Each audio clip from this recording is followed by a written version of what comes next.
అందరికీ నమస్కారం. నేను మీ షణ్ముఖ్. పట్టిసీమ ఒట్టిసీమ అని చెప్పేసి జగన్ గారు అసెంబ్లీలో పదే పదే మాట్లాడడం జరిగింది.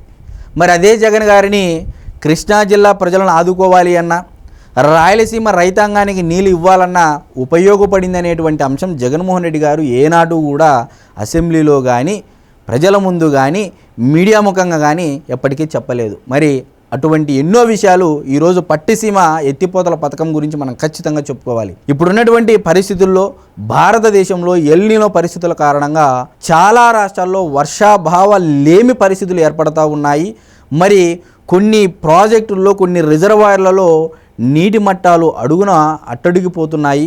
మరి ఇటువంటి నేపథ్యంలో ఆంధ్రప్రదేశ్ రాష్ట్రానికి మరొక్కసారి పట్టిసీమ ఆన్ అయ్యింది జగన్ గారు అని చెప్పేసి ఒక నినాదంతో నేను మీ ముందుకు వచ్చేటువంటి ప్రయత్నం చేస్తూ ఉన్నా.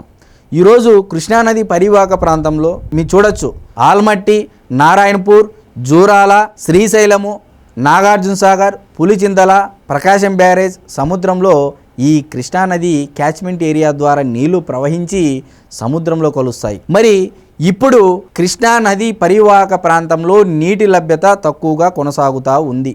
పరిస్థితులు చాలా దారుణంగా ఉన్నాయి. మరి ఇటువంటి పరిస్థితులలో మన రాష్ట్రానికి మరొక శుభవార్త, పట్టిసీమ ఆన్ అయ్యింది జగన్ గారు అని చెప్పేసి నేను ఇందాకే చెప్పడం జరిగింది. మరి ఇదే పట్టిసీమ జగన్మోహన్ రెడ్డి గారు ముఖ్యమంత్రిగా ఉన్నప్పుడు ఆనాడు పంపులు ఆన్ చేసుకొని కృష్ణా డెల్టాల పరిధిలో ఉన్నటువంటి రైతాంగానికి సాగునీటి అవసరాల కోసము ఆనాడు ఇదే పట్టిసీమ ఉపయోగపడిందనేది జగద్విదితం. ఇది రాష్ట్ర ప్రజలందరూ గుర్తుంచుకోవాలని చెప్పేసి నేను కోరుతా ఉన్నా.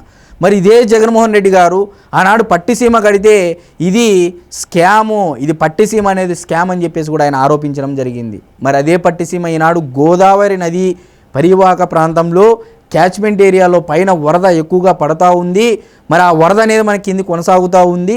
మరి ఇప్పుడు పట్టిసీమ పంపులు ఆన్ అయ్యి దాదాపు 2 రోజుల లోపలే ప్రకాశం బ్యారేజ్కి నీళ్ళు వచ్చేటువంటి పరిస్థితి ఏర్పడింది. మరి ఆనాడు ఇదే 1500 కోట్ల రూపాయలతో పట్టిసీమ కానీ కట్టుకొని ఉంటే పరిస్థితి ఈరోజు మరోలా ఉండేదనేది నేను మీ అందరికీ తెలియజేస్తా ఉన్నా. జగన్ గారికి నేను చెప్పేది ఏంటంటే, ఈరోజు రాయలసీమ రైతాంగం కానీ రాయలసీమలో ఉన్నటువంటి ప్రజలకు ఒకవైపు తుంగభద్ర డ్యామ్కు సంబంధించినటువంటి పైన వరద కొనసాగుతుంది కాబట్టి మనకు సంతోషమే. ఒకవేళ తుంగభద్ర కానీ వరద రాకోకుండా, 2 నదుల ద్వారా కానీ వరద రాకోకుండా ఉంటే పరిస్థితి అనంతపూర్ జిల్లా, కర్నూలు జిల్లా పరిస్థితి మరింత దారుణంగా ఉండేటువంటి పరిస్థితులు ఏర్పడతాయి. కాబట్టి నేను చెప్పేది ఏంటంటే, చంద్రబాబు నాయుడు గారి విజన్ అనేది ఇప్పుడు ఎటువంటి పరిస్థితుల్లో ఉపయోగపడుతుంది అనేది మరొక్కసారి సుస్పష్టంగా మనందరికీ అర్థమవుతూ ఉంది. దాదాపు గత దశాబ్ద కాలంలో పట్టిసీమ పూర్తి అయ్యేది 2016-18 మధ్య కాలంలో. మరి ఆ మధ్యకాలం నుంచి మొదలయ్యి దాదాపు దశాబ్ద కాలం పాటు పట్టిసీమ ఎత్తిపోతల పథకం ఆంధ్రప్రదేశ్ రాష్ట్ర ప్రజలకి సాగునీటి అవసరాలను తీర్చింది.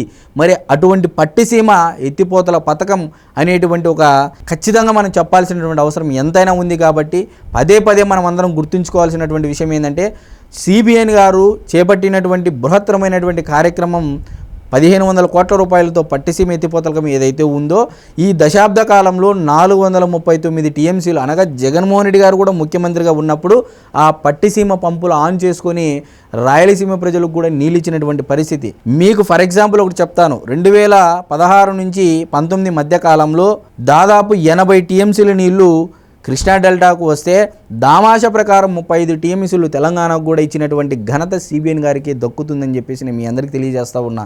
ఈరోజు సిబిఎన్ గారి విజన్ ఏ విధంగా పనిచేస్తుంది రాష్ట్రంలో అనేది మరొక్కసారి ఈ ఎల్నినో పరిస్థితుల కారణంగా మనమందరం గుర్తుకు చేసుకోవాలి.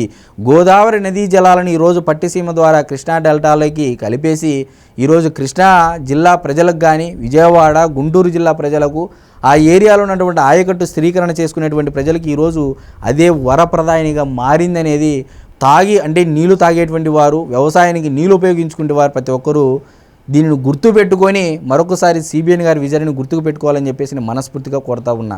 మరి అదేవిధంగా ఈరోజు కృష్ణానది పైన ఎగువన వరద వస్తూ ఉంది. అటు తుంగభద్రలోను ఇటు కృష్ణాకు కూడా రాబోయే కాలంలో దాదాపు ఇప్పటికే ఆల్మట్టిలో 2 లక్షల క్యూసెక్ల ప్రవాహం అనేది కొనసాగుతూ ఉంది. ఇదే లెక్కన ఇంకొక 4-5 రోజులు కానీ మనకు జరిగితే శ్రీశైలం ప్రాజెక్టు, నాగార్జున సాగర్ ప్రాజెక్టు, మరి అదేవిధంగా ప్రకాశం బ్యారేజ్ కూడా మనకు కలకల్లాడుతుంది నీళ్ళతో అని చెప్పేసి అయితే తెలియజేస్తూ ఉన్నా. దేశమంతా ఈరోజు అంటే నీళ్లు లేనటువంటి పరిస్థితులు ఏర్పడితే ఆంధ్రప్రదేశ్ రాష్ట్రానికి ఉన్నటువంటి ఏకైక అదృష్టం ఏంది అంటే ఈరోజు ఎగువన పడుతున్నటువంటి వర్షాలు. నిన్న లేక మొన్న కూడా బుగ్గన రాజేంద్రనాథ్ రెడ్డి గారు కూడా ఎగతాళి చేయడం జరిగింది. రాజు మనస్తత్వం పట్టే వర్షాలు పడతాయని చెప్పేసి అనడం జరిగింది. దానికి చెంపపెట్టు మాదిరిగా రాబోయే 7 రోజుల్లో రాష్ట్రంలో ఉన్నటువంటి ముఖ్యమైనటువంటి ప్రాజెక్టులన్నీ నిండుతాయనేది అయితే మనం ఖచ్చితంగా చెప్పొచ్చు. అందరికీ నమస్కారం.